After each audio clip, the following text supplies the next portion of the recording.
ಶಾಂತವಾಗಿದ್ದಂಥ ಚನ್ನಗಿರಿ ಪಟ್ಟಣ ಸದ್ಯ ಬೂದಿ ಮುಚ್ಚಿದ ಕೆಂಡವಾಗಿದೆ. ಮಟ್ಕಾ ಆರೋಪಿ ಆದಿಲ್ ಸಾವಿನಿಂದ ನಡೆಯಬಾರದ ಅನಾಹುತ ನಡೆದು ಹೋಗಿದೆ. ಥೇಟ್ ಡಿಜೆ ಹಳ್ಳಿ ಪ್ರಕರಣದಂತೆ ಪೊಲೀಸ್ ಠಾಣೆಯ ಮೇಲೆ ದಾಳಿ ಪೂರ್ವ ನಿಯೋಜಿತಾನ ಅನ್ನೋ ಅನುಮಾನ ಮೂಡಿದೆ. ಮತ್ತೊಂದೆಡೆ ಲೋ ಬಿಪಿಯಿಂದ ಆದಿಲ್ ಸಾವನ್ನಪ್ಪಿದ್ದಾನೆ ಎನ್ನಲಾಗ್ತಾ ಇದ್ದು ಇದೀಗ ಎಲ್ಲರ ಚಿತ್ತ ಪೋಸ್ಟ್ ಮಾರ್ಟಮ್ ರಿಪೋರ್ಟ್ನತ್ತ ನೆಟ್ಟಿದೆ.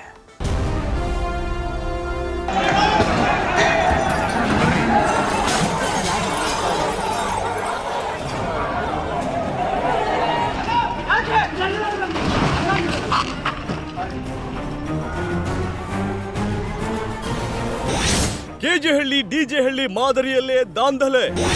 ಚನ್ನಗಿರಿ ಠಾಣೆ ಮೇಲಿನ ದಾಳಿ ಪ್ರೀ ಪ್ಲಾನ್ ಶಂಕೆ.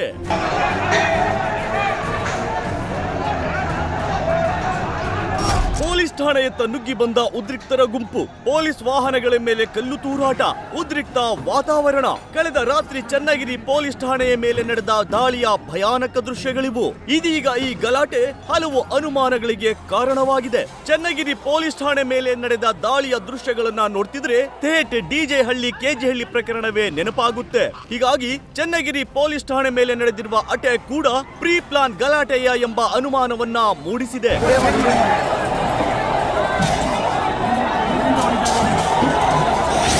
ಆಸ್ಪತ್ರೆಯಲ್ಲಿ ಆರೋಪಿ ಆದಿಲ್ ಸಾವು, ಪೊಲೀಸರ ಸ್ಪಷ್ಟನೆ. ಮಟ್ಕಾ ಜೂಜಾಟ ಆಡಿಸುತ್ತಾನೆ ಎಂಬ ಆರೋಪದಡಿ ಚನ್ನಗಿರಿ ಪೊಲೀಸರು ಆದಿಲ್ ಅನ್ನೋ ಆರೋಪಿಯನ್ನ ವಿಚಾರಣೆ ನಡೆಸಲು ಠಾಣೆಗೆ ಕರೆತಂದಿದ್ರು.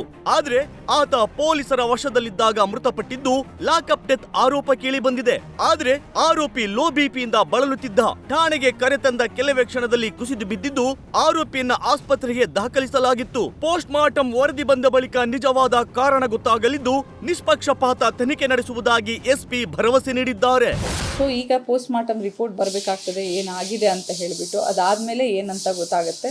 ನಮ್ಮಲ್ಲಿ CCTV ಫುಟೇಜಸ್ ಕೂಡ ಆಗಿದೆ, ಆ ಸಮಯದಲ್ಲಿ ಏನಾಗಿದೆ ಅಂತ ಸಿಗ್ತದೆ. ಅದು ಕೂಡ ನಮ್ಮ ತನಿಖೆಯಲ್ಲಿ ಎಲ್ಲವನ್ನು ಕೂಲಂಕುಷವಾಗಿ ಪರಿಶೀಲನೆ ಮಾಡಿ ನಿಷ್ಪಕ್ಷಪಾತವಾದ ತನಿಖೆ ನಡೀತದೆ. ಹಾರ್ಡ್ಲಿ ಅವರು ನಮ್ಮ ಸ್ಟೇಷನ್ನಲ್ಲಿ 6 ರಿಂದ 7 ನಿಮಿಷ ಕೂಡ ಇಲ್ಲ.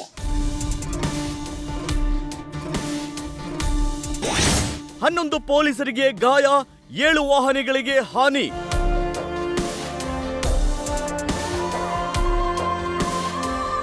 ಇನ್ನು ಪೊಲೀಸ್ ಠಾಣೆ ಮೇಲೆ ನಡೆದ ದಾಳಿಯಲ್ಲಿ 11 ಜನ ಪೊಲೀಸರಿಗೆ ಗಾಯಗಳಾಗಿವೆ, 7 ವಾಹನಗಳಿಗೆ ಹಾನಿಯಾಗಿದೆ.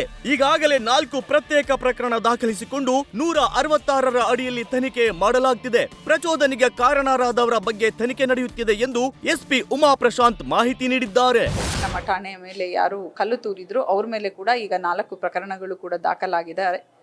ಯಾರು ಅಲ್ಲಿ ಆರೋಪಿತರಿದ್ದಾರೆ ಅವರನ್ನ ಪತ್ತೆ ಹಚ್ಚಿ ಅವ್ರ ಮೇಲೆ ಸೂಕ್ತ ಕಾನೂನು ಕ್ರಮ ಕೈಗೊಳ್ಳುವ ಪ್ರಕ್ರಿಯೆ ಕೂಡ ನಡೀತಾ ಇದೆ. 5 ವಾಹನಗಳಿಗೆ ಅವರು ಇದು ಕಲ್ಲನ್ನು ಹೊಡೆದಿರೋದು ತಿಳಿದು ಬಂದಿದೆ.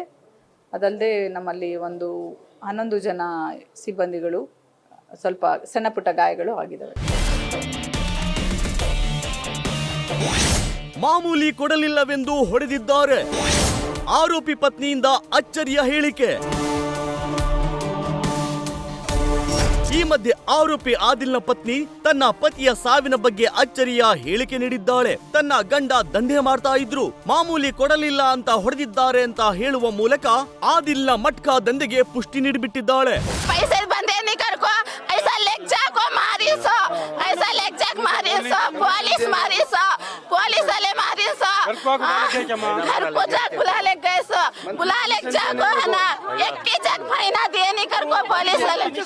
कमीशन दिए नहीं कर को लेक जग मारी सो महीना कमीशन मांगले रहे थे. एक महीना दिए नहीं कर को. ಒಟ್ಟಾರೆ ಆರೋಪಿ ಆದಿಲ್ ಸಾವಿನ ರಹಸ್ಯ ಮರಣೋತ್ತರ ಪರೀಕ್ಷೆಯಿಂದ ಬಯಲಾಗಬೇಕಿದೆ. ಸಾವಿಗೆ ನ್ಯಾಯ ಕೇಳಲು ಬಂದಿದ್ದು ತಪ್ಪಲ್ಲ, ಆದ್ರೆ ಕಾನೂನನ್ನು ಕೈಗೆತ್ತಿಕೊಂಡು ದಾಂಧಲೆ ನಡೆಸಿದ್ದು ಎಷ್ಟು ಸರಿ ಅನ್ನೋದು ಸಾರ್ವಜನಿಕ ವಲಯದಲ್ಲಿ ಚರ್ಚೆ ಆಗುತ್ತಿದೆ. Prasanna, news first, Davanagere. News first ನಿರ್ಭೀತಿಯಿಂದ ನಿಮ್ಮ ಪರವಾಗಿ.